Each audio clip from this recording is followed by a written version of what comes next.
여러분, 혹시 임금체불을 겪으신 적 있나요? 힘들게 일한 대가를 받지 못하는 것만큼 억울한 일도 없을 겁니다. 정부가 임금체불은 절도라는 강력한 메시지를 내세우며 임금체불 범죄에 대한 처벌을 대폭 강화한다고 발표했습니다.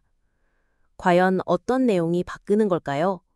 오늘 복지록에서 임금체불 피해자들을 위한 정부의 특급 대책을 아주 쉽고 명확하게 정리해 드리겠습니다. 임금체불은 지난해 처음으로 2조 원을 돌파했습니다.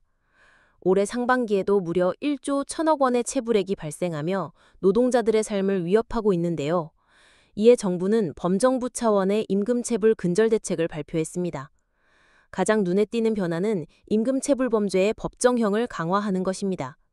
기존 3년 이하 징역에서 5년 이하 징역으로 형량이 상향됩니다.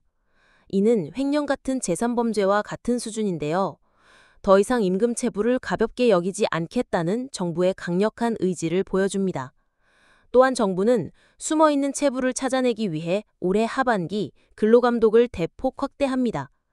기존 계획인 1만 5천 개소에서 2만 7천 개소로 감독을 늘리고 익명 제보를 활용한 감독이나 관계부처와의 합동 점검도 추진합니다. 명절을 앞두고 추석 전 체불 집중 청산 기간을 운영하는 등 체불 문제 해결에 총력을 기울일 계획입니다.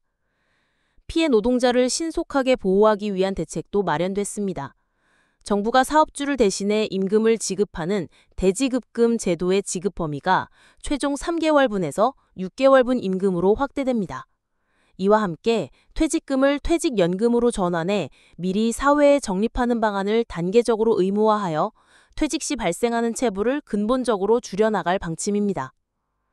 마지막으로 임금체불을 막대한 경영상 비용으로 인식하게끔 만드는 강력한 경제적 제재가 도입됩니다. 상습체불 사업주에 대한 명단 공개를 확대하고 고의적인 고액 체불 사업주에게는 공공보조금 지원을 제한하는 등 강력한 페널티가 부과될 예정입니다. 정부는 이번 대책을 통해 임금체불 행위가 노동자의 생계를 위협하는 임금 절도이자 사회적 비난을 받는 심각한 범죄라는 인식을 확산시키고자 합니다. 이번 대책이 실제 피해 노동자들의 삶에 어떤 긍정적인 변화를 가져올지 귀추가 주목됩니다. 임금체불은 개인의 문제가 아니라 우리 사회 모두가 함께 고민해야 할 문제입니다.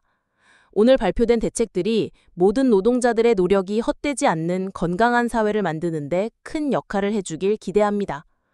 혹시 주변에 임금체불로 힘들어하는 분이 있다면 오늘 영상을 꼭 공유해주세요.